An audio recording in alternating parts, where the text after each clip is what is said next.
What's up, rockers? Welcome to another episode of the Talk Louder podcast, where we geek out on all things rock and roll. Hit that subscribe button on our YouTube channel. Leave us your likes and comments. You can also leave likes and comments on our Facebook page. Follow us on iTunes and Spotify, and check our website at talklouderpodcast.com. I'm Metal Dave Glessner, along with my co-host Jason McMaster.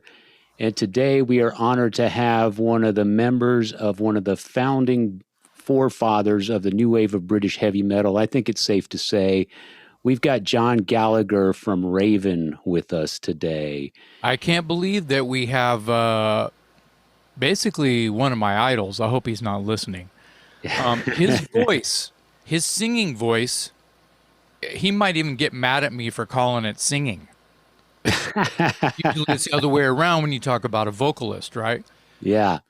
Yeah. His singing voice, his vocals changed the way I felt about. Do you remember the first time you heard, like, you know, a Judas Priest song that had, you know, I don't know, The Ripper or Victim of Changes, that had just that incredible operatic, super high.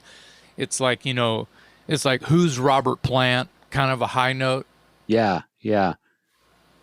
Well, that was the same sort of like feeling I got when I first heard Mr. Gallagher sing something that was so far up in the stratosphere that I didn't know that it was a human voice at some point. It got so high, I just didn't know. It's like, well, pretty soon he's going to explode. Yeah, it's going to be a sonic boom, and we won't even hear it as human ears. You know, aliens and small animals will hear it, but no one else will. Yeah. And the thing is he has such a great timbre, like proper singing voice too. It's quite nasal and loud and crisp, like bacon, fried bacon. No, I'm kidding. But it's seriously, like it's razor sharp. Yeah. And I don't mean pitch. His pitch is incredible. No one sings like this guy. Yeah. And so it's a personal honor to have him on the show, as well as an excellent musician. Him and his brother write the craziest hard rock and heavy metal riffs I've still ever heard. They're almost like a prog metal band, but they were so crazy fun type of a thing. Yeah. That you can't really put it in one box. So well, there's no question their influence. I mean, you ask the members of Metallica, Anthrax, you know, Megadeth, they all respect Raven, and rightfully so. Like I said, one of the early pioneers of the new wave of British heavy metal, and we're honored to have him with us today.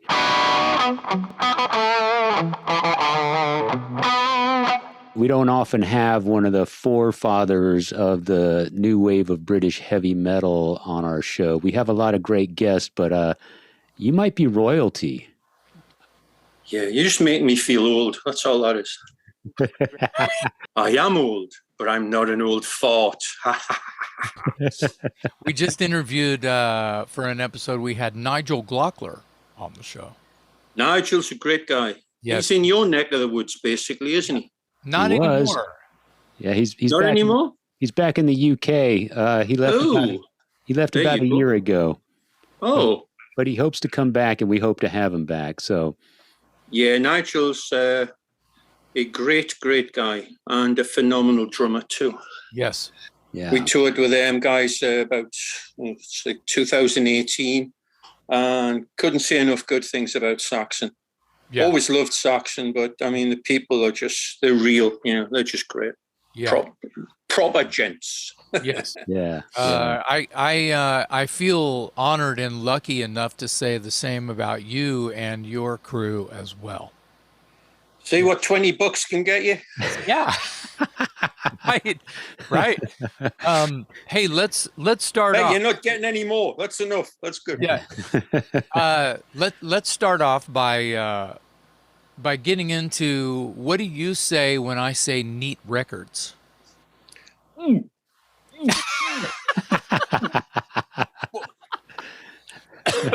Oh man. Okay. Don't get it on ya. For all the grief and agony and hilarious and non-hilarious stories, we got our break from Neat Records. If there wasn't a Neat Records, it might have taken us a lot longer. The situation was in the UK at the time, as it is in most countries, is you have the music business, usually in the capital city, or one of the main cities. Of course, in the States, it's LA, Chicago, to a lesser extent, and New York. Correct. So, if you were in Texas or Seattle or, Minneapolis or whatever, good luck. Yeah. Back in the day, good luck. And shrink that country down to the size of the UK. And we were in Newcastle, which is 250 miles away, which if you expanded it out to the States would be like about, 3,000 miles out of the capital city. They don't care. They weren't interested. You had to come to them. Right. And, we learned our trade.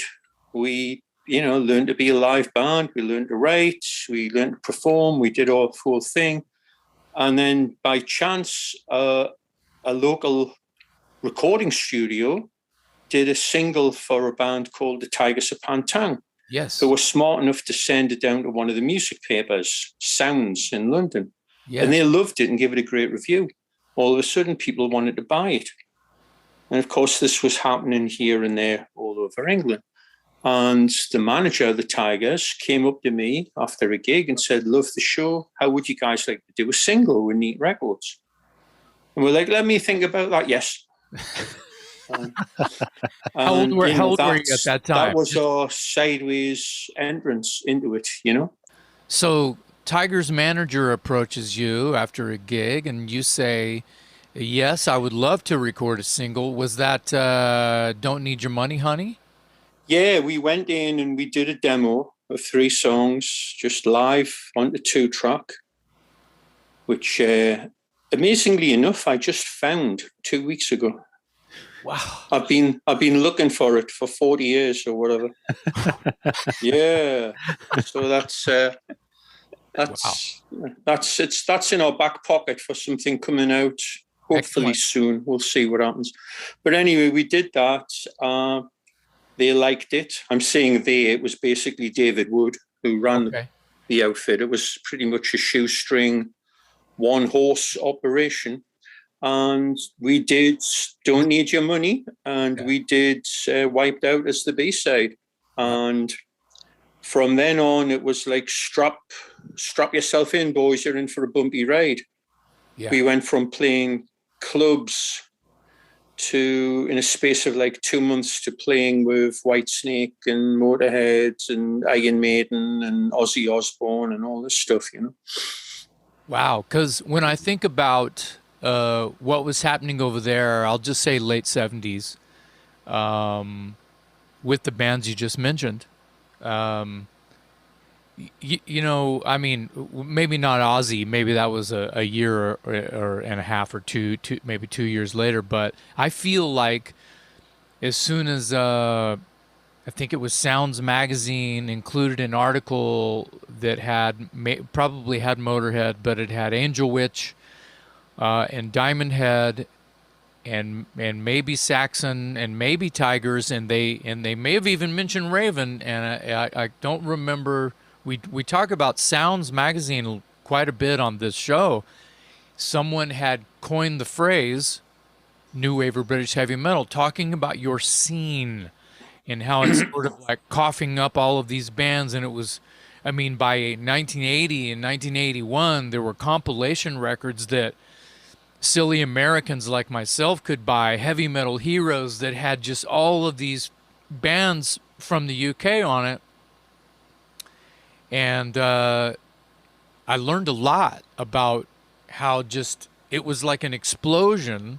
And, much like any scene, there was probably a lot of bad bands and there was a lot of good bands. And I feel like all of the good bands, rise to the top. And then there's some nuggets that never really go anywhere that are discovered later on. It's like, why didn't these guys blow up? These guys were. It was pretty amazing. There was an awful lot of the bands had a lot of merit. They had good stuff, and they were all absolutely different from each other.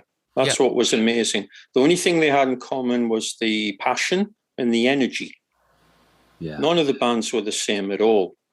And you could have an argument that seeing the new wave of British heavy metal, it's one of the first times they really started to, put boxes around people. Yeah. Which was kind of totally ridiculous because, Iron Maiden's not like Ravens, not like White Spirit or Angel Witch or Venom or Diamond Head. They're all totally different and all were great in their own way. So the bands were all out there playing locally, doing their thing, and all of a sudden the spotlight was turned on them all. And it's like, oh, we're supposedly part of this thing now, right? Yeah. I mean, I've met people that actually thought there was like a club. You had your club card. Yeah, I'm a fully paid up member of New Wave of British Heavy Metal. Like, you know what I mean? That kind of lot. But Jeff Barton and Alan Lewis in Sounds, he went to a gig, and I think it was Iron Maiden and Samson and maybe Angel Witch, something like that. That's it. And coined the phrase, the new wave of British heavy metal. That's it. And about 3 weeks later, they came up and interviewed us, and it was the Northeast new wave of, the most clunkiest acronym you could ever think of. Right. Well, I never really thought of that, but you raise a good point there. A lot of people consider the new wave of British heavy metal to be the sort of this all-encompassing umbrella under which all these bands are beneath, and that's true to a degree, but really only in a journalistic perspective. As you say, a lot of those bands sounded very different from each other, so it almost became sort of a catch-all phrase that sort of captured bands that were out at a specific time, but maybe didn't have a whole lot as much in common, maybe, as the term would have you believe. Yeah, I think that the thing they had in common probably was more the influences. Yeah.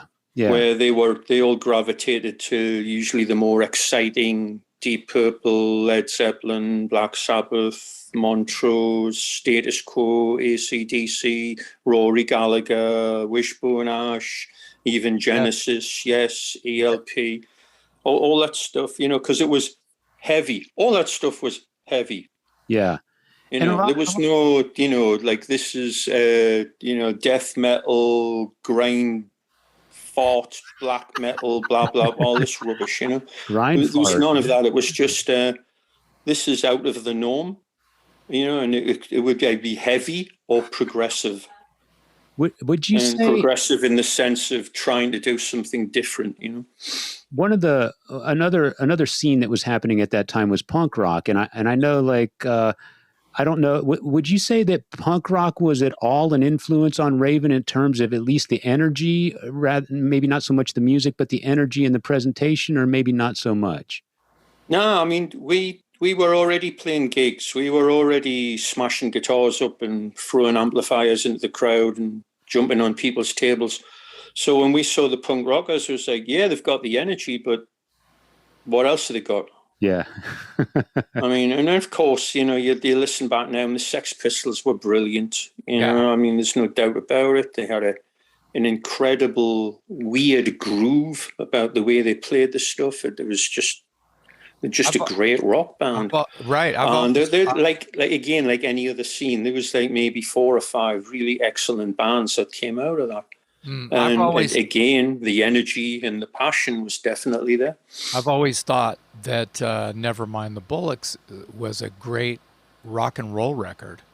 Oh, hell yeah. And that Steve Jones is a great rock and roll guitar player with the attitude and the might to sort of really be backbone to what came out of the Sex Pistols and help create and inspire generations. I think that the biggest influence the punk rockers had was more of a DIY ethos of like, get off your arse and do it yourself. Yeah.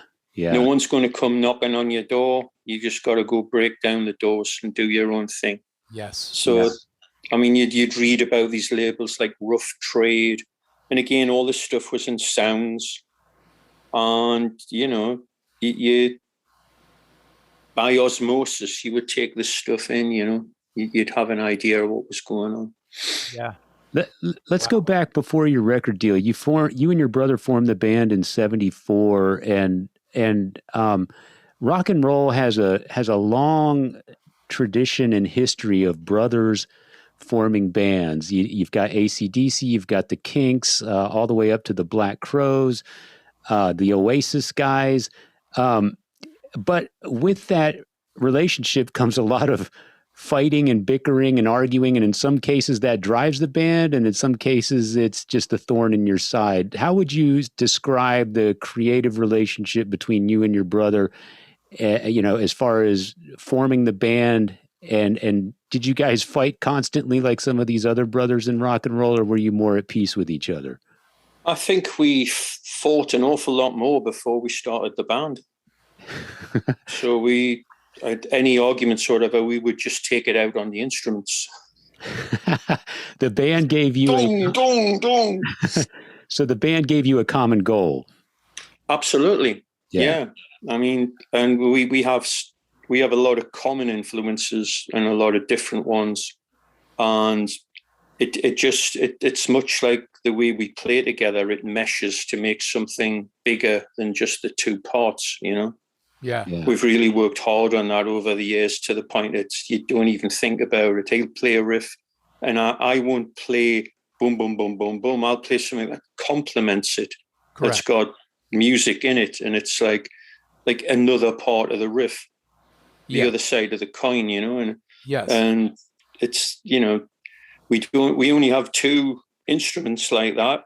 And so between the three of us, we've just had to, you orchestrate. You try to make more out of what you've got, Yes, yeah. And a lot of dare I call it power trio, but a lot of that where there's only one guitarist.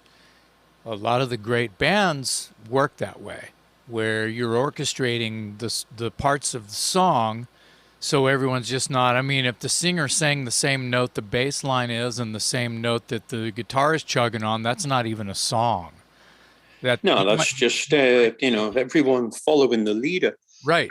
But of course, we started as a four-piece and played as a four-piece right up until probably late 1979. I never knew that. Yeah, Paul Bowden started the band with us. He was right there up until 79. And, he played guitar very like Mark, very tight rhythm. The two of them were totally locked in, trade solos and what have you. And he quit, and we got another guy in, and it didn't work. And we got Rob in on drums, and he was just like, this ain't working. We got to tell this guy to go bye-bye, Mm-hmm. So I drew the short straw and told this gentleman that his services were not required. And then we looked at each other, the three of us, and went, this is going to be fun. We're going to try this. We said, yeah.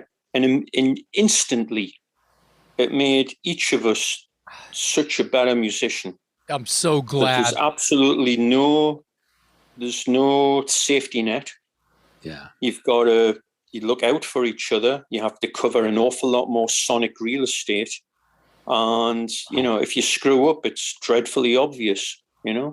Yes. But the opportunities to make music and to go off and do that thing you were talking about, almost like the jazz thing where the song's going and no one's playing those notes. Everyone's playing around those notes. Yeah.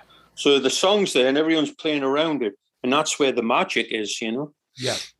Yeah. That and the ability to improvise and make stuff up on the fly, either for writing or actually on stage. It's so much easier to do that in a three-piece situation. You got Rob Wacko Hunter. What year was it that he had to go out? And is it true that he got a job engineering for the Marcellus brothers in a studio, like engineering jazz records? Is that true? Technically, yes. That's true. Wow. He quit in 87. Okay. And, he told the roadie to tell the manager to tell us. So we were like, what? So we weren't happy, but that's all water under the bridge. We've patched things up with Rob, and we're totally, I understand. He felt at the time he just had to get out of it. Okay. It was too much circus. There was too much drinking, and it was just, and he was married with a kid on the way. So, he did what he felt was right. He obviously didn't do it the way he would have done it now. Yeah. But, being what were we at that time? Like 27, 28-year-old. I mean, men when they're 27, 28-year-old might as well be 12, as most women will agree. Yeah. Well, was he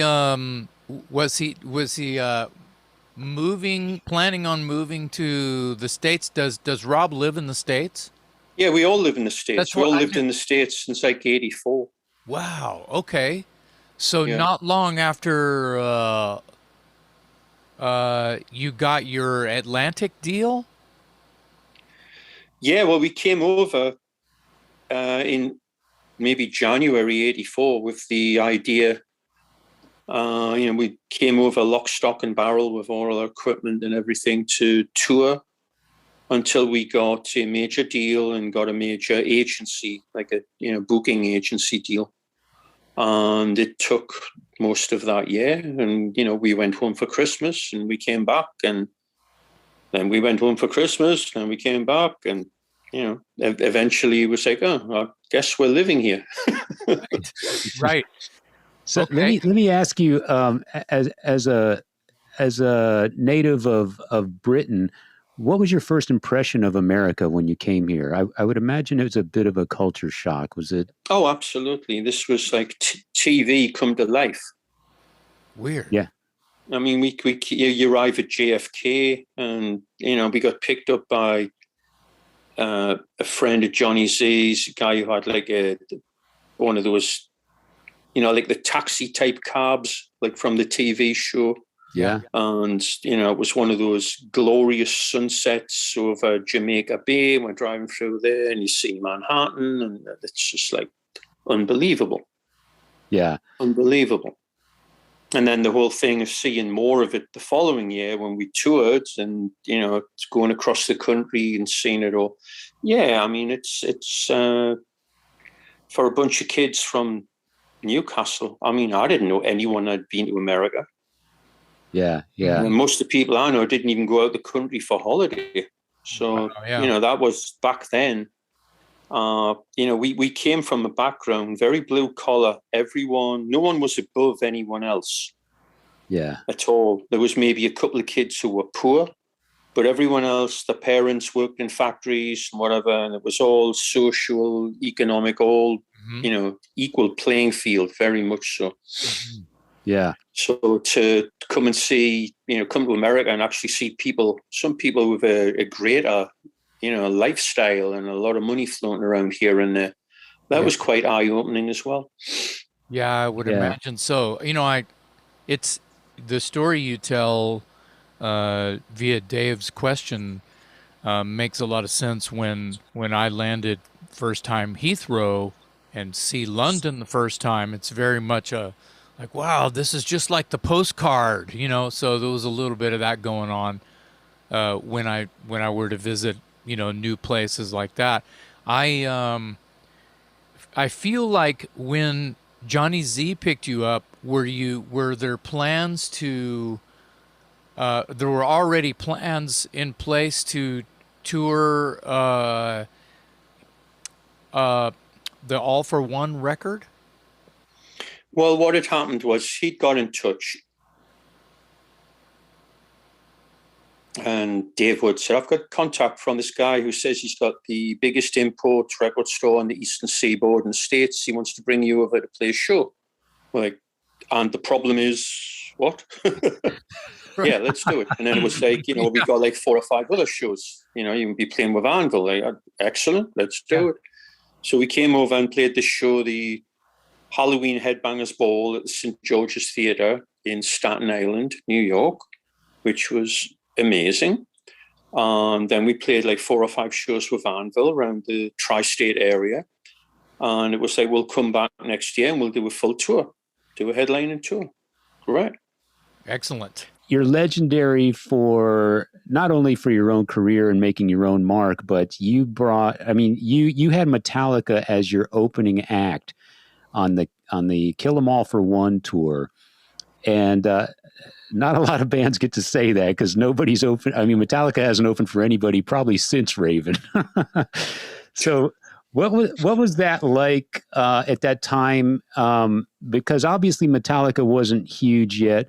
And, on this show, we talk a lot of times about how when bands are touring together, there's this misconception that you spend a lot of time hanging out and partying and all that stuff.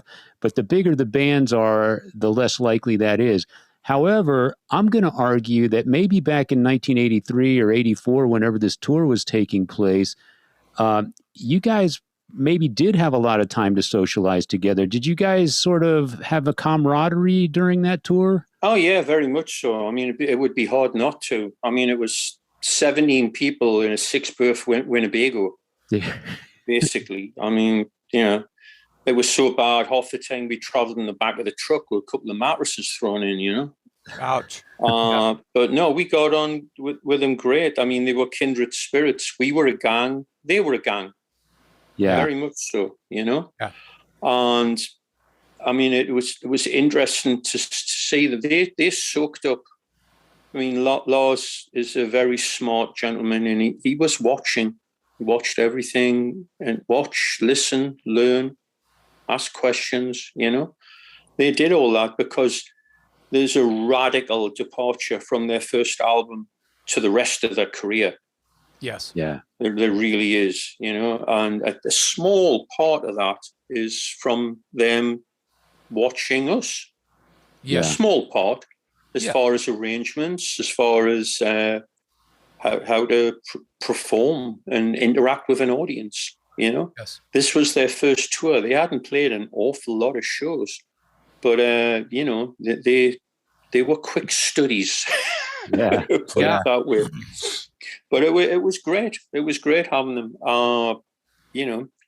Like I said, I mean, that's the best impression is they were a gang, and people love a gang. Yeah. They hate the here's the superstar with the the guys who clock in to play guitar and bass, drums and keyboards. The bought and paid for. Right. People want a gang. Yeah. And How long was that tour, and how much of the United States did it cover?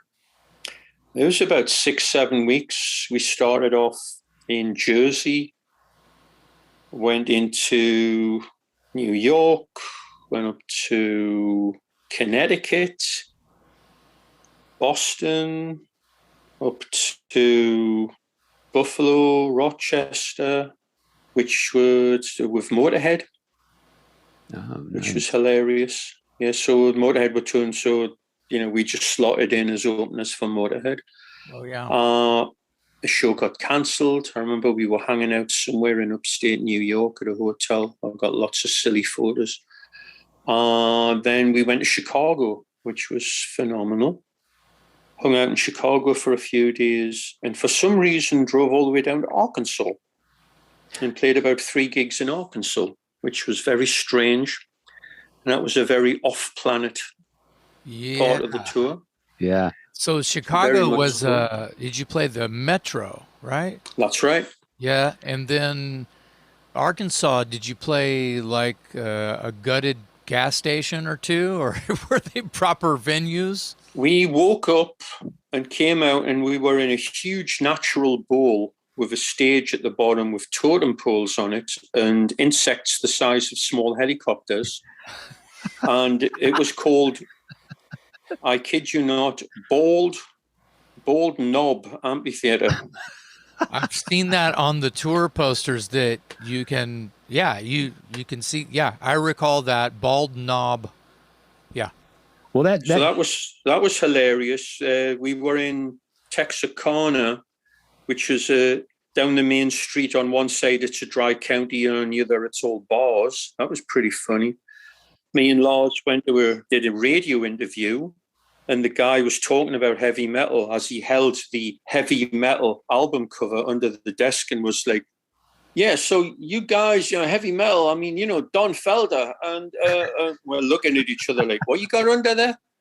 And he pulled up the heavy metal. It's just, no, that's we're talking like Motorhead, Deep Purple, Led Zeppelin. Come on, what's going on here? Yeah. Well, that tour also brought you to Texas, correct? Well, that was right after that. And there was some entertaining Texas shows. Tarrant County Amphitheater, 10,000 seat amphitheater with about 300 kids in there. And we had gear to play small clubs. And the guy's like, I just heard you boys sold out Madison Square Garden. Is that right? No. And we're like, who told you that? Yeah. So that was kind of ridiculous. And we also, Fort Worth. Somewhere further west, we were setting up, and the doors, this place kind of looked like a church, with the big doors at the back. The doors bust open, just like on TV, and a phalanx of freaking coppers came out, the police with pump-action shotguns. This woman at the front with a mirrored, you boys need to pack up your equipment and leave town immediately. And we're like, yes, ma'am, no problem. Wow. Wow. Welcome to Texas. Anyway, they caught somebody smoking pot somewhere around, and it was probably one of the kids hanging around outside. But we played a few shows in Texas, and it was great. Obviously, it was awesome. I want to. This is my cue. I want to jump in and say there's a little bit of a story. I'll try to make it quick. I got to Austin from South Texas in like 80, maybe summer of 81, and I made friends with people opening a record store. It was an independent record store, of course, called Waterloo Records. They weren't open yet. I made my way through the front door while they hadn't quite opened yet. And they were very nice people. They wrote down everything. They said, what do you like? And I said, I like Motorhead. I basically new wave or British heavy metal stuff, and whatever was happening. This would have been in 81, 82. So, a year into my relationship with this Waterloo Records, they see me come and they got the new whatever it is. I walk in, and I bought a few Raven records from this place as well. But I walk in, and so I already had everything Raven had done up to that point. It's 83. I walk in. They say, you got to hear this, and it was Kill 'Em All. And I said, oh, that's awesome. So that was brand new. The next time I walk through the door, they show me a poster. They go, look at this. And the poster is framed and on the wall above my office desk right over there. I won't turn my camera. And it's Raven. And it's, All For One. It's got the photos from the back of All For One. And I'm like, oh, shit. And I look down, and it's Metallica, the band that they had just turned me on to 3 weeks prior as the opening band. And that was Wednesday, August 24th, at a club called the Nightlife in Austin, Texas. You guys did an in-store, and in this Bible here are all of my Raven records autographed. I won't break them out one by one because then that would take all day, but you signed everything. They had like the little baby plastic pool of ice and beer, and only like 15 or 20 headbangers came in, and you guys and Metallica are hanging out, and it was just the greatest eye-opener and game-changing moment that it's like, like pimple-faced, blue-collar, lower middle-class kids can play rock and roll and do something with themselves and not be druggies and jailbirds and assholes if they have this music in their life because this means something to them, and it creates passion and drive for other things. And Oh yeah. I want to thank you for installing that. The show that night was incredible. You know, I mean, I met James that day. I went to San Antonio, which was like the day after or the couple days later, and I was treated like you guys knew me forever. Called by my first name, exchange of addresses, pen pals, the whole thing. That right there was what heavy metal in America, the underground tape trading thing, which we talk about all the time, is how a lot of people heard about you and Raven and Metallica and a lot of the bands that you've been mentioning from the UK, etc., as well as the American metal movement. And this would have been between 81 and 84, 86. I mean, I still know all those people. Yes. Brian Lew. Yes. Ron Quintana. Yes. Bob Muldowney, rest his soul. But John Erigo, who worked with him, still a great friend of mine. The Midwest Militia. You know the people from the Midwest Militia? Yes. Yeah. I mean, there was the fanzines everywhere. And like you said, those people, they were like, hellfire preachers. They spread the word. Yeah. Yes. They really did, Let's talk about your singing style. You don't get mad at me for calling it singing. You've lost that loving feeling. So the fact that you can even do that when people would hear a Raven. I was going to Strawberry Fair.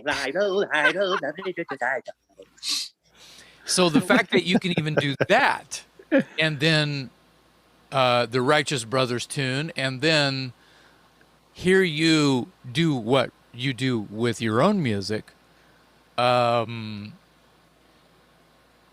it's inhuman. I was saying earlier that aliens and small animals might be able to hear some of the notes if you sang any higher. Obviously, you know very well placement of rubber bands or tight pants. Yeah, I have these. They're like thumbtacks that go into my underwear.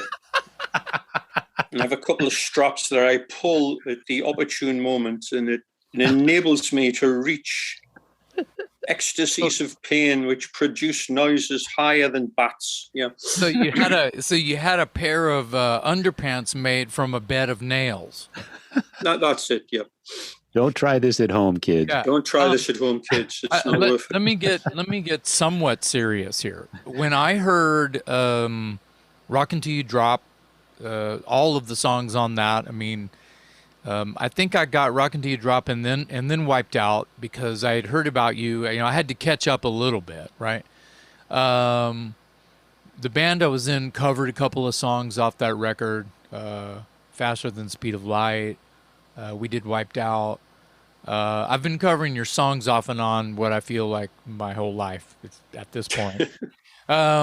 So, you know, that style of singing sort of changed the way anyone would think, oh, Rob Halford sings high, or, you know, the guy in Sweet, you know, Connolly, and, you know, when they're thinking about, you know, the Robert Plant, like Robert Plant who, when they hear guys like you.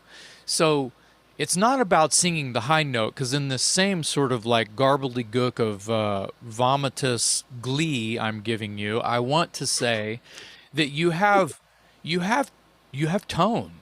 You have you use your resonators. You never tire. I don't see how you've been doing this without any sort of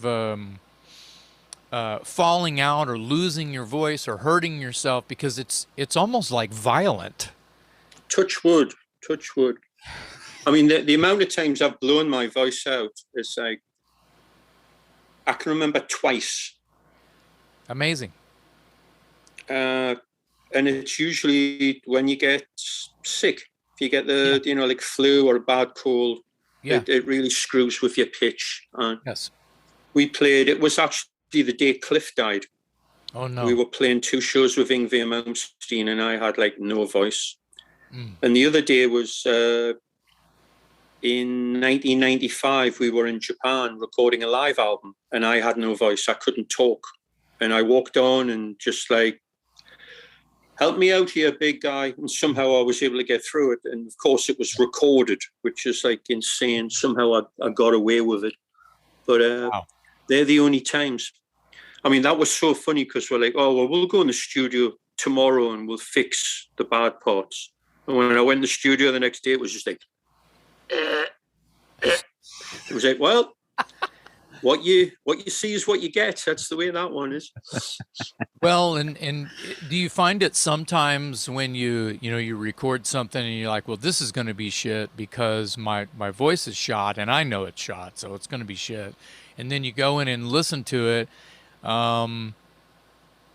Did you find that some of it wasn't as bad as you thought? Like you just kind of admitted, but was it really? No, not. I mean, that's a different situation because that was obviously, recording a live gig. As far as recording albums, oh right, it's been a long process of basically learning your instrument. Yes, I had a tendency to over sing a lot earlier on. I would have these wars with the headphones where I would have to have, and it still happens a bit. I'd have to have the headphones so loud because I sing so loud. Mm-hmm. Once I start singing that way, I can't hear the backing track. Mm-hmm. It's like your ears, like when you yawn and your ears close. It's kind of like that. Mm-hmm. So I'd get these violent migraine headaches. Like when we're doing All for One, I'd sing for an hour or two, and it was just like I'm going to lie down in the back room. I'd feel dreadful. Yeah. And basically just worked on that to the point that over the last 10, 15 years, when I do vocals, I usually do the whole thing in like 1 to 2 days. Yeah. The new album, I did all the vocals in one afternoon. Now, when you say new album, all of them, is that Metal City? 3-part harmonies, backing tracks, the whole deal. Is that Metal City? Yeah. Metal City, yeah. Okay, good. Yeah, it came in about 10, 11 o'clock, went through till about 5, 6 in the afternoon. Boom, done, all done. Amazing. Wow. Amazing. I was in great, and I knew what I was doing because I demoed everything 1,000 times. And there's still, let's try this, let's try that. Don't do, everyone chipping in ideas. Yeah. But when you're on form, it's easy. It's okay, Well, I call that being in shape. And as you said, well, yeah, I mean, we've toured before we did it. We toured so much over the last 5 years, and that's like, it's like weightlifting for your voice. The more you sing, the stronger it gets, Yeah. Yeah. Well, I truly admire what you can do with your voice. I've been trying to sing like you my entire career. You poor fool. Well, and that's, if I'm a poor fool, once a poor fool, always a poor fool. So I will take that as a compliment. There you go. Because I will too. Thank you. I appreciate that. You're more than welcome. One more time, you have tone. I mean, you have a singing voice. It's not just when people think about Raven and they think about, just in the stratosphere and that's all it is. I'm calling bullshit. That's not what that does annoy me when I hear that. It's like, I don't like that either. I don't like them because of the voice. It's like, come on. Right. How many singers? I mean, you could list them: Rob Halford, Ian Gillan, freaking, what's his name? David Byron, Arthur Brown, for God's sake. Yeah. They all, they're like, it's like a guitar. You don't play 1 or 2 notes all the time. Right. There's a palette. I have the ability to do that. So I will use it occasionally. I don't use it all the time because then it would get annoying and stupid, Right. Well, but, it bothers me when the they people say I grew up on, I'd hear Ian Gillan. I thought it was phenomenal when he'd do like Child in Time or Highway Star and just go off and jump that octave up there, Well, that's a major influence between him and Plant. I think that those guys kind of set the bar for a style. And I always had a theory that, that type of application to a high energy rock song, which is of course blues based, but the drums are loud, the amps are loud. If you're singing, John Lee Hooker, ho ho ho ho, it's hard to project that when you're singing down here. So you crank everything up the octave without blowing your voice out. You have a certain you memorize how much air you need to get the job done and create the tone and the energy the song is asking you to create over the top of high volume, and that creates that higher octave. And there you have rock and roll music.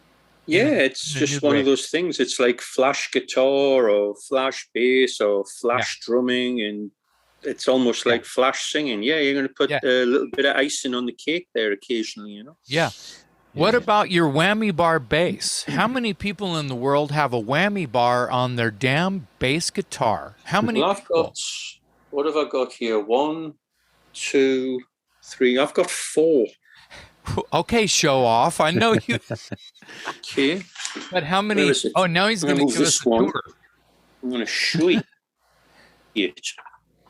It's actually missing a string at the moment. But, I'm not even surprised. Is it there? Yeah, there it is. There it is. Wow, that's infamous. Wow. Ta-da. Wow. That's a piece of That's the infamous. Yes, it is. And now I've actually, you're getting an exclusive here. An exclusive. I've built this bad boy here. Can I get it out? I probably can't, but it's worth it, so wait for me. There it is. Stay there. Move this. He's getting like a tour of his whammy bar bass collection here. Where else are you going to get I love it how he's like digging around. Oh, where is that damn thing? Yeah, he might find another 40-year-old demo tape. Let's hope so. Here on Talk Louder. Can you come back to me? There you are. There it is. Oh, Wow. yeah. What a beauty. I built a clone. Yes, you did. With a different kind of trim on it. Yeah. So what was your... Over here, just to show off a bit more, here's a flying V I built with a trim. Too much. Yeah. Too much. Whammy bar bass. What was the inspiration? What was the inspiration for the trim? Are you a frustrated guitar player, or where did this come from? No, I always played guitar, but my brother's first guitar had a tremolo on it, and my initial thing was like, well, why doesn't a bass have a trim? I can play solos. Why not? I can do that. Right. So it took a long time. When I had the bass like this one, which is on Wiped Out, kind of. Yes. One of these guys. Yes. Oh, nice. I used to string it very, very light. I like that. As I've done for years with all my guitars. And I could bend behind the nuts and do whammy type stuff with that. But at the music store in our hometown, they got a new guy in doing repairs and stuff. And I just had that... the Red Explorer made. And I just started bugging him. I goes, can you make a trem for this? Yeah. Goes, yeah, I don't see why not. Let me think about it. Came back a few days later. He says, yeah, I've got to bring a guitar in. Let's put it together. And we kept breaking bars, of course. So he got a chrome vanadium screwdriver and turned that into the trem bar, which it's still on. And boom, there I had just more expression for solos. Yes. Yeah, we use it occasionally in the middle of some songs. You'll hear it on, like, Give Me Just a Little. It's at the beginning of Chainsaw and stuff like that. But usually on solos, because it's just fun to manipulate those notes. Everyone hears the bass is bum, bum, bum. But I bend, I put vibrato, and of course, the crazy stuff of that. That goes, the whole reason between everything is just to be as unconventional, as ridiculous as possible. Yes. Yeah. Yes. So which is why we end up with stuff like, can you see that? What am I looking at? What do you got? 8-string. Oh, an 8-string bass. 8-string bass. Yeah, I've made a couple of 8 strings recently, which is nice. So I've got a few of those bad boys. So And I've been playing them since 1980 as well. They're all over those early albums. yeah. So just to give a different sound and just to add some pizzazz, you know. So as a bass player who's sort of taken an unconventional approach to the instrument, and as someone who toured with Cliff Burton, what was your impression of Cliff? Because he wasn't your standard bass player either. No, Cliff was a kindred spirit. I've had people ask me, what was it like to play with Cliff Burton? I says, well, you got to understand, like in 1976, I was playing a Perspex see-through bass with a violin bow and a fuzz wah pedal, playing solos. So, I knew all about what Cliff was doing. Yeah. Right. But Cliff, that's not to take away what Cliff was doing, because Cliff was a great player, a smart musician. Yes. And we'd sit and play off each other and, talk about music. He knew his stuff. He was really cool. I remember one of those Texas shows, there was an opening band who I can't remember, and they had an unconventional bass player too who played bass solos. And the three of us were talking, saying, you'll never see another show like this where each band had a bass solo. Wow. Wow. I wonder what band that was. I don't know. Wow. And the gig was kind of like a theater type of place. Mm. It might have been Austin. It might have been San Antonio. I don't know. No, in Austin, lost in the mists of time. It was only in Austin. It was only you guys and Metallica. Okay. San Antonio was Randy's rodeo, wasn't it? May have been. No, that was Daddy's. I seem to remember it was the show that the Pantera boys turned up at some point, or they were supposed to. One of the two, something like that. Early version of Pantera, correct. There are in the Dallas-Fort Worth area. There are some unconventional bass players, more than one. I don't know if they have whammy bars, but there is some crazy over-the-top bass playing going on in that area. Yeah, I mean, that's like the musicianship coming out of there. People like Eric Johnson and the guys that's played with him and Stevie Ray and all that stuff. I mean, obviously a lot of blues bass, but just phenomenal musicians. Correct. Yeah. Yeah. I want to throw in. That's all amazing stuff, and thank you for sharing. I think that you've given even Raven fans who are might be listening information about why and what, whammy bar and style and musicianship and just being as over the top, no pun intended, as possible to just create different sounds to your music that in my book just create what Raven stands for. Well, I mean, it's you have I think like different instruments have different music in them. Yeah. Which is why I'm a terrible collector seller. Me and my brother went through so many instruments we could have opened a warehouse. But I mean, my latest one right here is a one I picked up. It was a 5-string bass, but somebody converted it into a 6-string bass. Oh. So I've tuned it like a guitar, but an octave below, so I can do chordal picking and weird stuff, as well as just play it as a bass. Yeah. It's just something different. So, there's like I say, there's something different in every instrument. So you pick that up. I pick one up and, here's a riff. Boom, let's record that. Here's a riff. Buried in riffs. I wanted to throw this out. I recently picked this up from you guys. Party Killers. Oh yeah. And when I listened to this, I love the record. But these are cover songs, and you're singing on this. You seem a little, not reserved, that's too big of a word for what it is, but your voice sounds amazing on these songs by way of what I felt if you were going to sound even slightly conventional, probably because they are cover songs. Some of these don't sound as over the top as like, cover songs on older Raven records.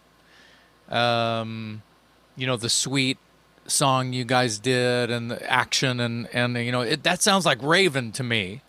And I know. Yeah, and again, we'd been playing it for like a year or two before we got to record it. Yeah. So that goes through the live thing of doing that. This was literally, we've got 3 days. What do we know? Let's, you know, throw this thing together and just have a lot of fun doing it. I mean, some of the songs that were on there, I mean, Joe was like, let's do this Edgar Winter song. We're like, what? What? Yeah. Never heard of it. So Queen of My Dreams. And it came out okay, you know. No, the Nazareth one, I didn't even remember the Nazareth one off the Razamanaz album. I remembered other songs. So too bad. So obviously something like Fireball. Yeah. I mean, I love Gillan, so even for me, I sound pretty like Gillan on there. It's pretty close. No, that's what I'm saying is tonally, you sound amazing. I mean, I don't want everyone hearing me say this. I'm not. And in a lot of them, it's not trying to cop what the other people are doing, but a bit of that comes in, like the Slade one. Yeah, I'm trying to sing like Noddy Holder because he's brilliant. So why not? Well, and he kind of set the bar. He's one of those guys that set the bar for what would become. Oh, I mean, that guy got a voice like a foghorn, for God's sake. Come on, man. I feel like Brian Johnson was even as early as Geordie days was. I saw Brian with Geordie doing Black Dog. Wow. It would have blew your head off. I'm sure. Oh my God. Anyway, I just wanted to bring up this Party Killers record because I love the record. I think it's very a different thing for you guys. Let's talk about Joe Hasselwander. When did he come into the fold as drummer for Raven? Well, Robert left, and there we were stuck in upstate New York, thinking, well, what do we do now? Was Joe? So let's audition some drummers. Was he doing Pentagram? He was playing in Savoy Brown. Oh, wow! Okay. Yeah, a version of Savoy Brown called the Kim Simmons Band, which was a little more like a hair metal take on it. Okay. Which had Jimmy Coons, who's with Cactus, singing. Duck McDonald, who ended up in Blue Cheer, in the last version of Blue Cheer. Yeah. Chris Romanelli, who was playing in the Plasmatics when he was 16 years old. Wow. And Joe.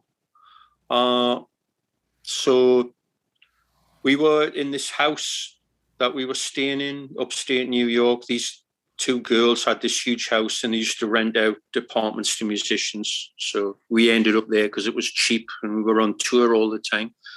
And we knew Joe and Jimmy and all them guys and hung out with them. So we knew, you know, he liked the same kind of music.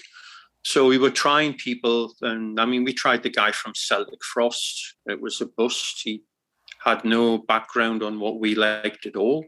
So like, play some covers. Do you know Born to Be Wild? He goes, no. Yeah, well. All right. That's not a good start. Was that Reed Mark? Yeah. Yeah. Okay. Wow. Which is very strange because he looked like a bigger version of Danny Spitz. He looked very strange, very weird. Yeah. Anyway, great drummer in his own thing, but just didn't fit. So we were supposed to have even AJ from Twisted was supposed to come by, but he never turned up. And so somehow it just was like, well, why don't we try Joe? We've seen Joe play. Joe's a great drummer. Why not? Yeah. So we booked some time in Bearsville and brought him down and did a demo and stuff. And it was great. And just said, yeah, let's go for it. We had a bunch of songs written. So we booked the studio in Utica, New York, because we certainly didn't have the budget to do Bearsville again. That was like crazy money.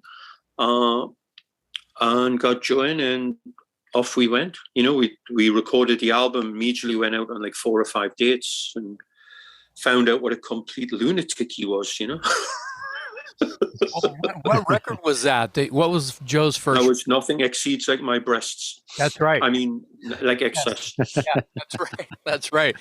I was lucky enough to see you guys with Joe one time in Austin with Night Demon. And I believe, I believe that was the first time. God, it was years ago now. I believe that was the first time you guys had returned to Austin since the 80s. More than likely. Yeah. Yeah, more than likely. Yeah. I remember doing it with on the Wasp tour. Yeah. Yeah. I think you guys played the Austin Opera House a Yep. couple of times. I saw you guys there. I think that would have been 86, I think. Yeah, 86. We played there, and then we like I say, we did it with Wasp in like 87. Okay. Yeah. And that, yeah, I mean, there's places we did on that tour and one or two of the previous. We still haven't been back. You know, America is large. We're working on it. Yeah. We're working on it. It takes a little bit of time. At least we were before the political items removed by the auspices of the radio show happened. So, well, how many records did Joe make with Raven? let's see. Nothing Exceeds, like Excess, Salt Detective Fear, the Heads Up EP, Party Killers, Glow, the live album in Japan, Destroy All Monsters, Everything Louder, One for All, and Walk Through Fire, and Extermination. I mean, he was with us for like 30 years. And Party Killers. And Party Killers, yeah. You run out of fingers. That's like... that's right. Yeah. That's like 9 records. Oh, yeah. I wanted to bring up, I think I saw somewhere that Metallica sort of returned the favor, I guess you could say, and had you out on a bill where you played in front of 70,000 people in Brazil. Is that correct? Yeah. How was that? Is it safe to say that was Yes. Is that the largest show you've ever played? Crowd yeah. we've ever played to. We played to some big crowds, but not that big. So we were setting up dates for Brazil because we'd been there twice at that point, and it's phenomenal. It's so much fun to play down there. The crowds are incredible. So we were setting up dates, and my agent down there, Rodrigo, got in touch and said, "Are you still in touch with Lars?" And I said, "Well, we were in touch last year," which was at that point 2013. We'd been in touch with him. He very nicely shot some video for our DVD talking about the Kill 'Em All for One tour and stuff. Mm-hmm. And I hadn't been in touch with him specifically, but with his, the Metallica club intermediary and all this stuff. And, he was very nice to do that. So I says, "Well, what's the deal?" He says, "Well, if you're in touch, ask them if you can open for them. They're playing a stadium tour here in South America, and see if we can get onto the Sao Paulo gig." Like, okay. So he's like, "Hi, this is John from Raven. Can you ask Lars if we can open for them?" And I got a reply back almost immediately going, "Yes, sure, no problem." Wow. And well, actually, there was like a week's gap. We were on a cruise, the 70,000 tons cruise. So I'd asked, we were on the cruise. And when we got off the ship and got all our stuff and the phones came back on, bing, there was the message saying, "Yeah, let's do it." And we've had many moments over the years, but that was one where we were like kicking the roof of the car and go, "Yeah." And then thinking, "Yeah, it'll never happen. It'll fall apart." And, all of a sudden I'm getting phone calls from Live Nation going, "Yeah, Mr. Gallagher? Yeah, and Raven, you're a band?" "Yeah, we're a band. Yeah. I'm just checking." Because apparently the actual band that was opening on the other shows was really pissed off that we got the gig. Oh. And they were trying to sabotage it any way they could, but they couldn't because it came from on high that we were going to open. Mm-hmm. So we came over and we were treated like royalty. They couldn't have been nicer, put us up in a wonderful hotel, got a great sound check. They were late because they were flying to all these gigs. So they were flying, I think their base was Buenos Aires. The plane was late and they kept saying, "Don't want you to go on yet because the guys are late, so let's just hold it off." and they weren't playing any music in this place. There was 70,000 people, and every hour they would play a 30-second video clip of the Through the Never DVD thing, which bored the crowd eventually. They were all pissed off, and there was no music. So when the lights finally went down, they went apeshit. I've never heard anything so loud in all my life. And we went out, and it was great. Yeah. And we'd already said, because it was only a short set, like 30 minutes, we said, well, you know, if they're late, we could play longer. He goes, really? I goes, oh, yeah, we could definitely play longer. Well, I'll let you see. So he gave us the nod to do another song, which we turned into Break the Chain with all the jamming and stuff. So we were on for like an extra 15 minutes almost. And James is there videoing it, giving us the thumbs up. So, again, we could do no wrong. Yeah. And they asked us to come by at the tune-up room after they do the rehearsal thing. And it was great seeing them. They were so nice. And we, talked for a while, shot some video and stuff, and took some photos. And we got to watch them. We only watched half the show because we didn't want to be behind 70,000 people when we had to fly the next day and all this stuff, But I've obviously seen them many times, and that was one of the best times I ever saw them. They were ultra pro, and it was great. I just think it's great that that you took them out as an opening act when they were very, very young and unknown, and they obviously looked up to you. You guys were heroes of theirs. And then all these years later, when they were in a position to sort of return the favor and put you on a stage in front of a huge audience, they made that call and made it happen. And I think that's really cool. Yeah, I can't say enough good things about them for that. That's the kind of thing you see, yeah, you could have done that. Well, they did. Yeah. And they've done that. They've done that for a number of people. I mean, I know they've done it for Diamond Head a couple of times, and stuff like that. Sure. And it's just, repaying their heart's in the right place, Yeah. So that was awesome. It was a great experience, definitely. Yeah. So the next night we were playing some bar in the middle of nowhere, and we were just laughing, going, "Can you believe this?" So from there to here, and that's life. That's the way it goes, Yeah. And it was cool. That's amazing. Yeah, I love stories like that. Do you have a blog?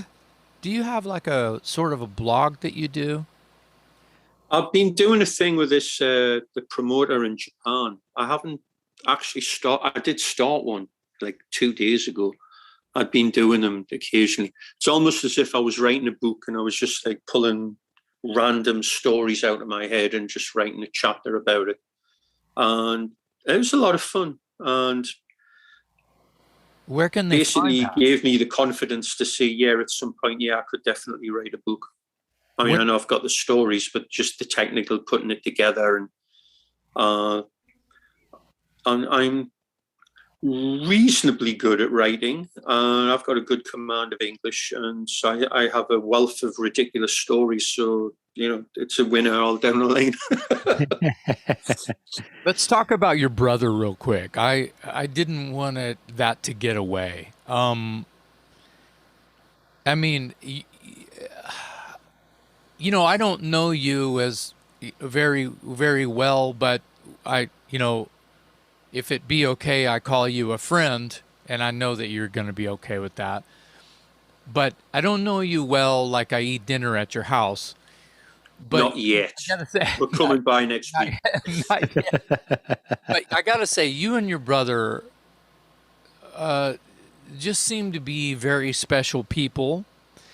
I think that the energy that you guys have, obviously you guys play off of each other on stage, and I don't, for some reason, I don't think that that's just a show.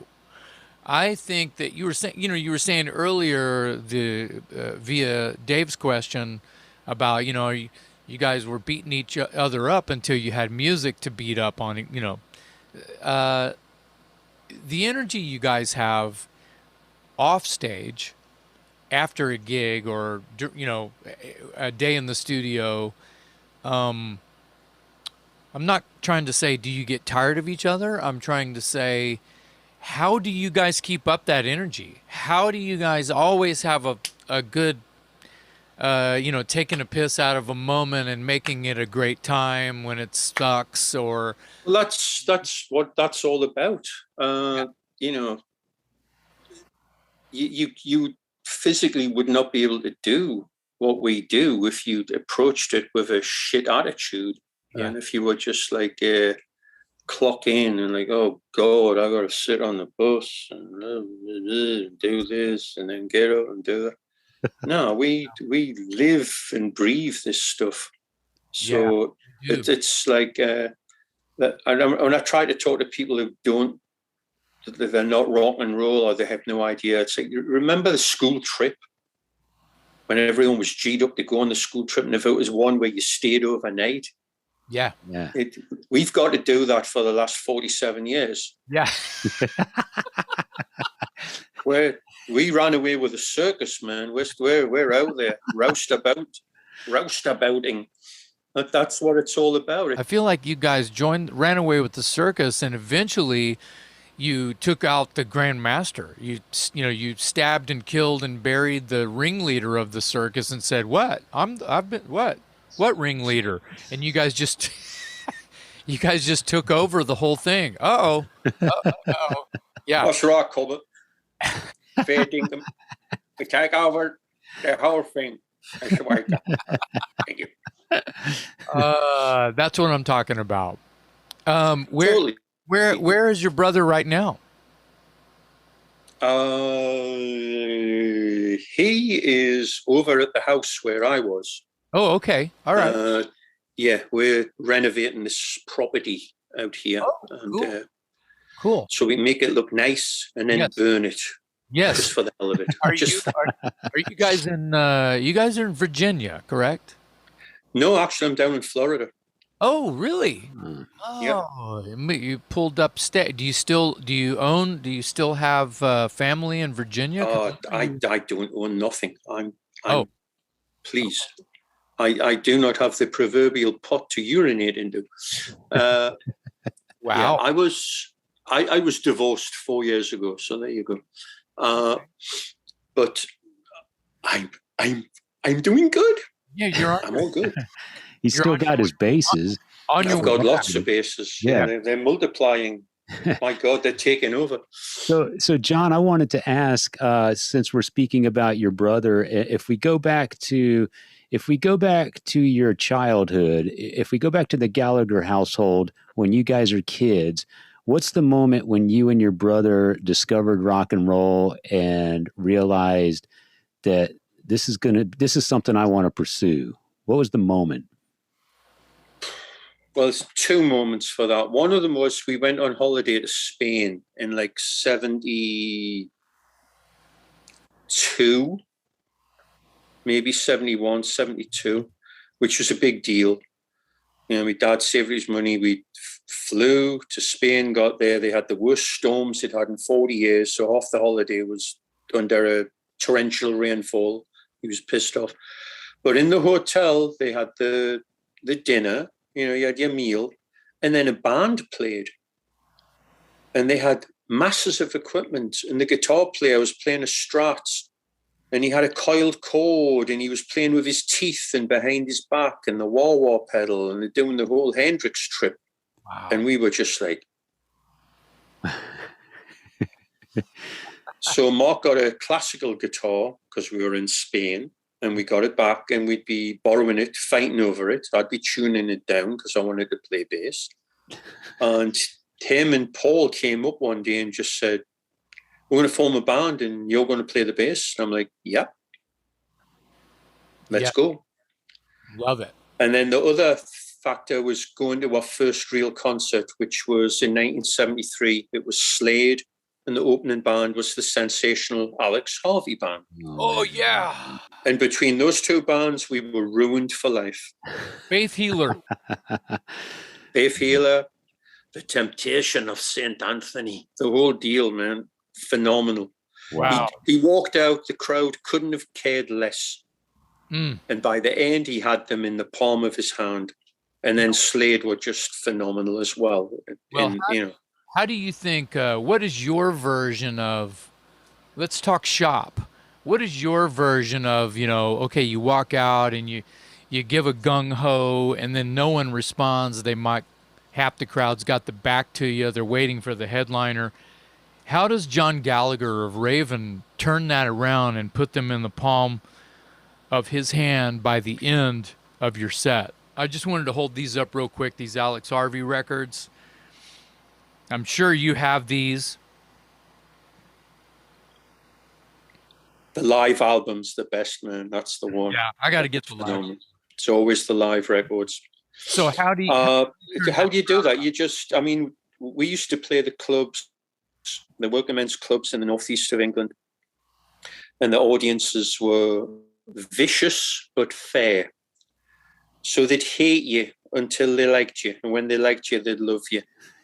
To this day, Wow. So we'd go out and we'd play. There was football rivalries. You'd go 10 miles south, and there was the Sunderland fans who hated the Newcastle fans. So the compare would go, and here's the boys from Newcastle. So immediately the crowd hate you. Yeah. And then they'd have beer mats. I've always told this story, and they'd put requests on the beer mats. And usually the nearer Sunderland, the more the requests said, fuck off, instead of smoke on the water or bad boy boogie or whatever, Yeah. So you just, you got in their face. And if they didn't like you, you made them hate you more. Yeah. Well, and then you just wind it up and you just be as obnoxious as possible. Sometimes there's nothing worse than getting no reaction. You always want to get a reaction. And hopefully a good one. If you get a good one, you can just stoke those fires and just, get it going, man. That's a great way to just explain it in sort of a layman's terms. You want to see a master class in that? There's a DVD out called Queen Rocks Montreal. Yeah. From 1980. And Queen go out and they're playing the stadium. Oh, it's an arena, right? It's maybe a 10, 15,000 arena. Okay. And the crowd are rubbish. They're absolutely awful. They're totally disinterested. And you watch Freddie Mercury just beat on these guys from start to finish until he's got them in the palm of the hand. And that's a band at that level that had to do that. It's just phenomenal. Wow. It's phenomenal. I can't believe Queen had an audience in 1980 that was disinterested. Yeah, it's just like, and they just hammer down all the way through. Wow. I've seen that happen. It's the mark of a great entertainer to be able to do that. It's just like, you're in my house and we're going to have a good time. Yeah. I've seen. And if you're not going to have a good time, I'm going to beat you on the head until you do. Yeah. I've seen Danko Jones do that. Seen who? Danko Jones. Okay, I've seen Saxon do that. Biff's a great stage master. He's done that before too. I've seen that, and it's the mark of a great entertainer. And it's sadly lacking in a lot of acts these days. They don't have that. They've never went through that apprenticeship. They've been very lucky. It's just like, oh yeah, well our record's popular, and just walk out and everyone's like, hey. Yeah. There was a punk rock band based in Austin, Texas for years, and they relocated to San Diego. They're called the Lower Class Brats, and their very first album was called Rather Be Hated Than Ignored. Oh yeah. And I thought that was brilliant. And that sort of sums up what you're talking about. Yeah. Oh yeah. I remember we famously played a show in Sunderland at this club called the Old 29, which was, you could barely walk because your feet would stick to the carpet, And it was basically two doors. The stage was basically, we were on the floor and the equipment was up on this glorified window ledge, pretty much. And a punk band called the Angelic Upstarts, who famously used to kick a pig's head around on stage. There was a song about a cop killer or something or whatever. They cancelled the show, so all their fans came to our gig. And it was just like, and you got these guys like this close in your face, Yeah. and we just made it happen. Yeah. Angelic That's Upstart. a great story. Yeah. That's a great story. That band, I've heard of that band before. I couldn't name you any songs. Yeah. Another good example of that was on that Kill 'Em All for One tour. We played Oklahoma City, and it literally, no word of a lie, with the exception of the chicken wire, it was the scene out of the Blues Brothers. When they're doing the Bonanza theme and all that nonsense. Yeah. It's what it was. Metallica were on there, they were throwing shit at those boys like you wouldn't believe. And they just like cracked, and they were just like huddled around the drums, hiding, couldn't wait to get off. Wow. So we come on, they're doing this shit. We're jumping on the tables, kicking their beer over. Is that all you got? Like, come on, man. We've played in the northeast of England. Don't give me this shit, please. Yeah. And they loved it. And then they threw more, just like the movie. It was ridiculous. It was so stupid. Yeah. Attitude is everything. Yeah. Oh, yeah. Yeah. I remember at the Austin show, Kill 'Em All for One tour, during your set, there was a bit of a mosh pit type thing. And I got the feeling that you know, I feel like Lemmy felt the same way about this, you know, this dancing going on, mosh pit, right? While you're playing music that, you know, you obviously have passion for, that you sweat blood to bring them, and you're working hard up there, and they don't give a shit about you. They're dancing, mosh pit, right? Yeah, absolutely. We hated that. And yeah, I was going to say. We really saw it when we came to California, and people kept getting up on the stage, and we would just stop. Yeah. And I just looked at the guy and goes, "Excuse me, can I help you?" And he'd be like, "Get the fuck off my stage now before I kill you." Lemmy did the same thing. That's very interesting. They stop the song and go, "Hey, so you want to get on stage? Go learn an instrument, go through all the shit we went through, and then you can get up and then you can do it. Until then, you do not belong up here. Get the fucking back down there." Yeah, and that I mean, you know, that was our attitude. I've known people who, you know, it would be like, "Oh man, I went to see Pantera last week." It's like, "Oh yeah, how was the show?" "Well, man, there was this guy, man. He was like 6'10". He was like huge, and I got into the pit. I'm like, whoa. How was the show? "Well, I'm telling you, man. I'm telling you." And no, you're not telling me about the show. You're telling me about some bullshit fucking wrestling thing that's going on. Yeah. You might as well be playing the freaking Teletubbies up there. Yeah. So you can jump around. Yeah. And act like, says, "Why don't you, you know, join a football team or a rugby team? Yeah. You know, or gun wrestling, please." Yeah. It's got nothing to do with music at all. It's just they want a big noise so they can go beat people up. Yeah. Now, I've been at some of these gigs where they start this and all of a sudden some smart ass just punches you right in the mouth. I say, "What are you going to do?" It's like 25 people, like out of their minds. You don't know which one did it. Yeah. I hate that. Hate it. Sorry. Hate it. I at that same show that I was referring to, I took an elbow to the nose. It was an accident. You know, no one like just tried to pile drive me or something. And you know, to be truthful, you know, the show wasn't sold out. It was you know, the club held maybe 300 to 400 people, and it was maybe half full, and we were all happy to be there, and everyone was celebrating the idea of this like life-changing experience in Austin, Texas, in you know, summer of 1983, seeing this incredible experience. And some of them like, "What in the hell is this?" They don't even know what they're seeing. And there was a group of us. I'd say about half of us knew the world was changing after this moment.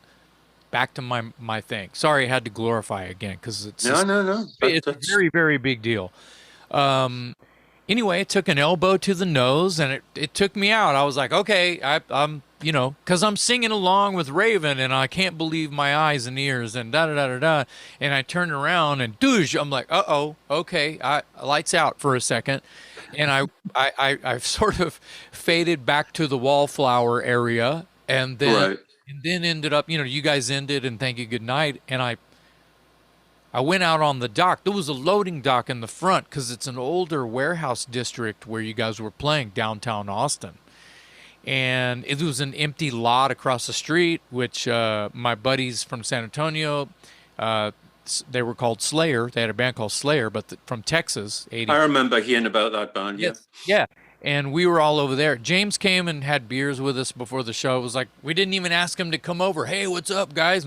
And it was, you know, phenomenal night. Anyway, I'm sitting on the dock out front, sort of gathering my, you know, okay, right? And it's not broken, but it's just like, right? And I hear a voice that I can't really understand. and I look up. That narrows it down to about 6 people. And it's you. It's you. You're standing above me going, I won't try your accent. And you say, basically, I had to ask you 3 times. Well, I'm exaggerating. You were asking. Hello, young fellow. You appear to be going through some sort of medical crisis at the moment. Can I assist you? You must have seen it, or had walked out to get a breath of fresh air and saw me sort of wincing and, you know. Whoa, kiddo, you all right? Yeah, you were checking. You were checking on me. You all right? You were checking on me, and I thought that meant a lot. And on top of that, it definitely defined my thinking. They don't look like they're enjoying this hoorah in the middle of the audience where, you know, hey, you know, we're playing music up here and you guys are, you know, jacking each other off out there. So we had that. I mean, I think that one of the times we played San Francisco, I think it was 84 when we did it with Anthrax. We played the Kabuki Theater and we bought all these specials, strobe lights, and put them all along the front. Within the first 10 minutes of our set, they were all smashed to pieces. So it was like $5,000 up in smoke. Like, what the fuck? Yeah. It was like out of control. Violence. Violence, indeed. Sounds like a good gig. I think I have that flyer, actually. There was definitely craziness. But a lot of that just makes a lot of sense to me. And, you know, I think that, you know, you guys respect yourself as songwriters and musicians, much like a lot of other bands that I have respect for. And that's important to me, as it should be to the, you know, at least most of the audience. They should be able to play the room by what the band is expecting of their audience. And sometimes that's not the case. Sometimes if a fan, I use that term loosely, when they buy a ticket, they feel like they're deserving and they can fuck off and throw shit at the band if they want to because they've paid their way in, right? And that's I mean, if you don't like it, just walk away.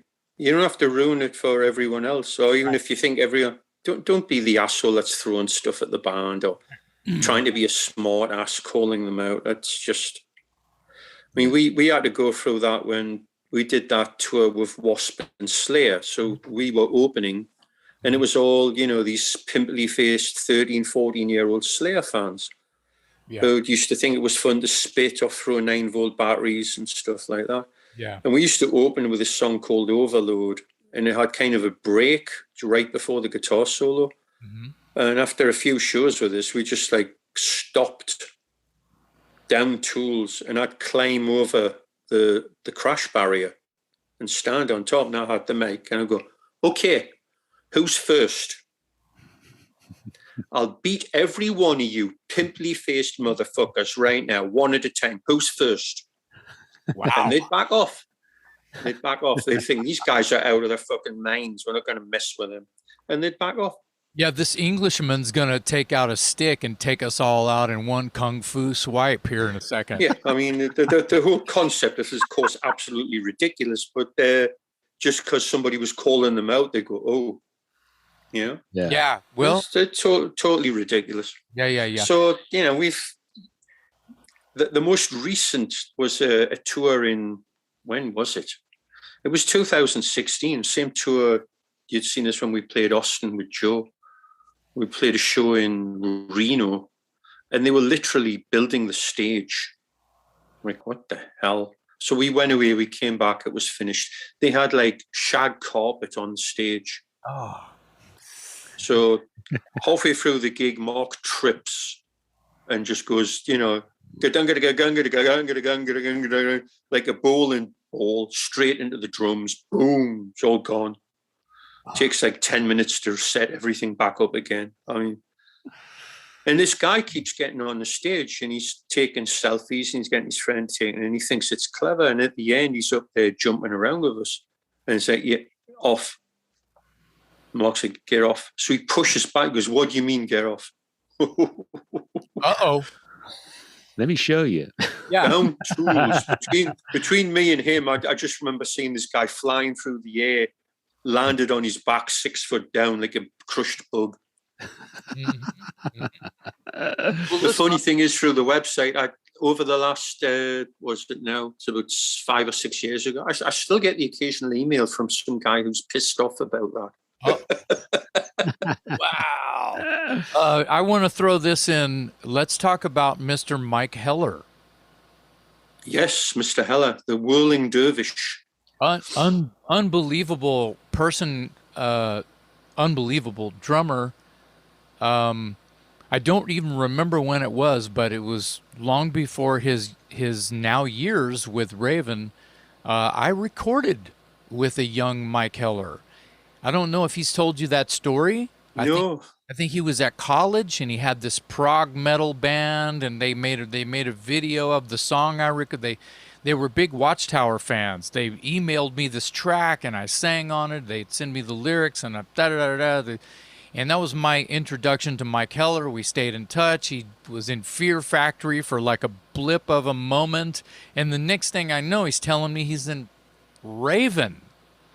How did that come about? Well, we were all set for 2017, a ton of gigs, and, you know, Joe was not happy about it. He's like, oh, you're going to kill me. You know, I'm too old for this shit and all this stuff. And then he had a heart attack. Oh. So, you know, we freaked out. That'll do it. And it's like, we've got all these dates starting in 2 days. What we're going to do? So this guy, Tom Hazard, who we knew, was incredibly helpful. And he says, I'll help. I'll figure out some guys. So he got a guy for the Chicago gig, the first gig.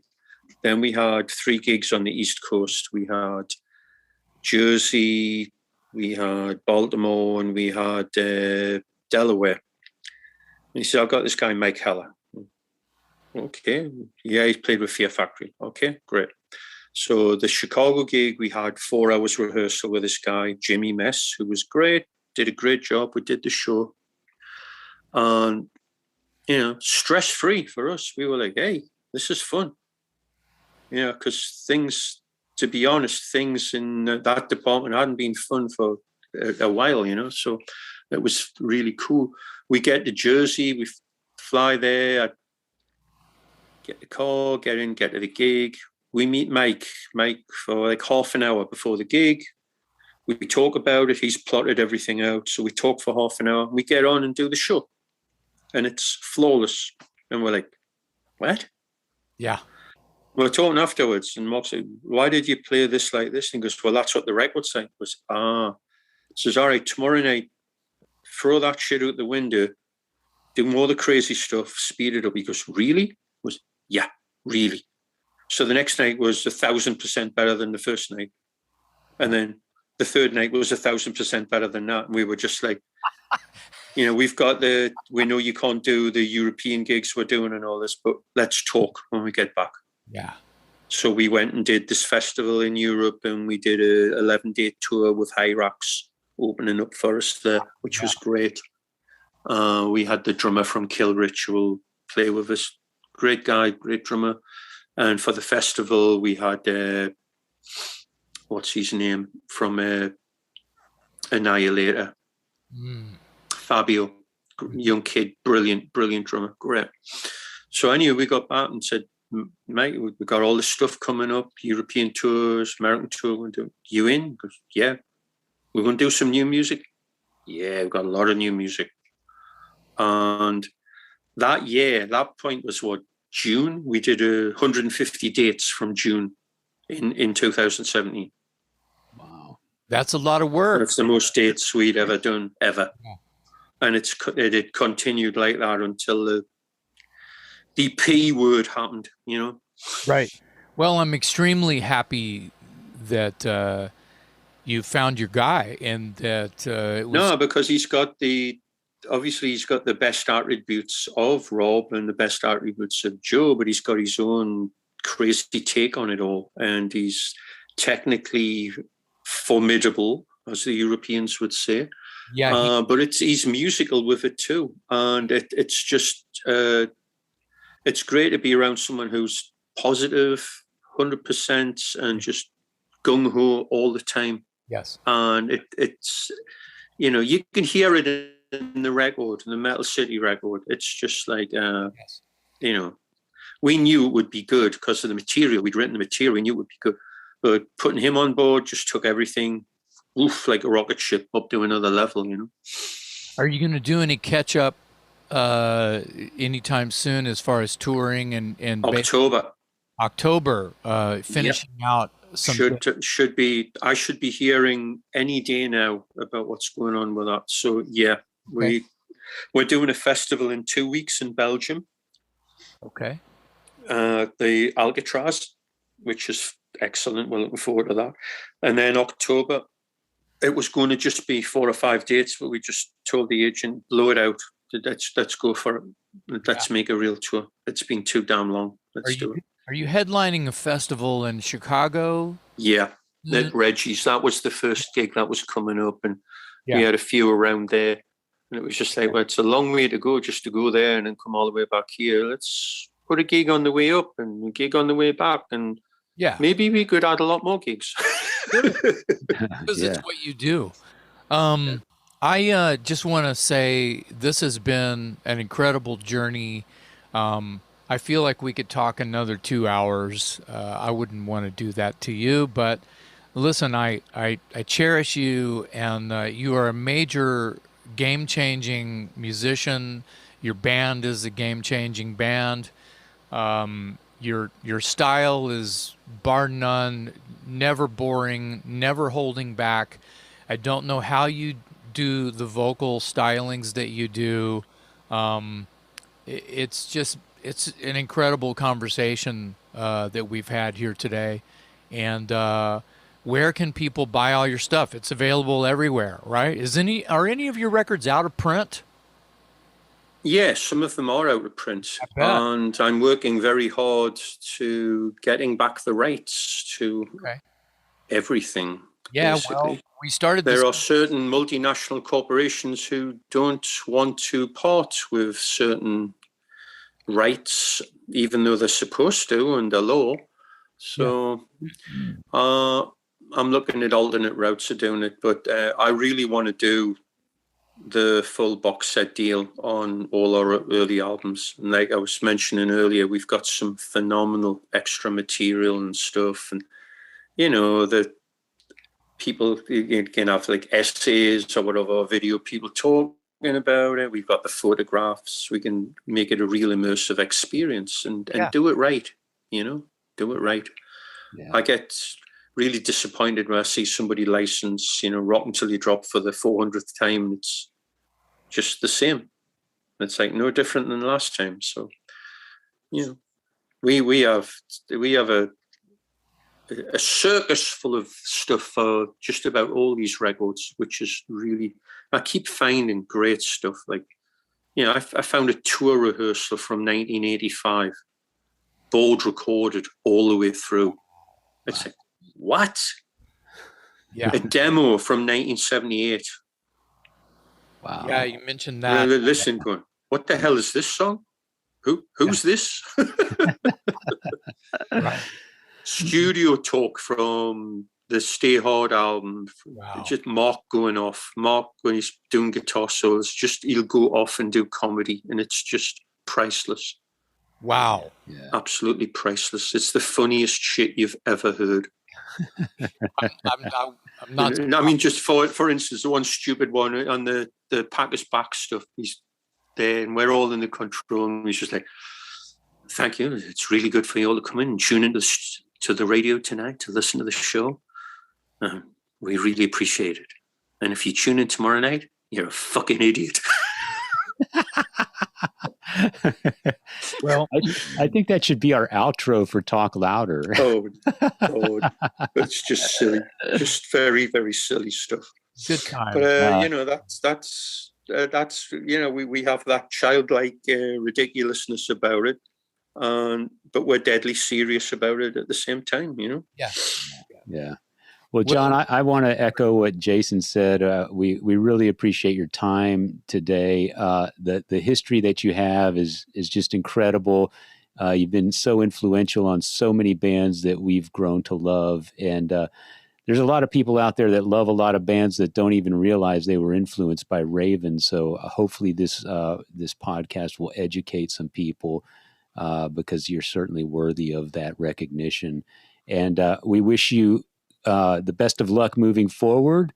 Hopefully this tour comes together now that hopefully the pandemic is taken. Yeah. We got that all happening, and I'm writing like a fiend. We have like 30 odd songs for the next record already, and I'm so excited and can't wait to get them put down properly. They're just game-changing, great stuff. So when we get that one out, let's come back and talk about it. Oh yeah, we'd love to, and hopefully your tour will bring you through Texas, and maybe. Oh yeah, man, hope so. Get together. I'll let you know. Yeah, please do. Jason, any parting words? Mr. Gallagher, my respect. Thank you. I thought you were going to say, "Where's the $20 you owe me, you bastard?" There you have it, folks. In the mail. Checks in the mail. Well, there you have it, folks. Another great episode. Thanks to our very, very, very special guest, Mr. John Gallagher of Raven. On behalf of my co-host, Jason McMaster, I'm Metal Dave Glessner signing off. Thank you for listening to another episode of the Talk Louder podcast. Thank you, gentlemen. It's been a pleasure.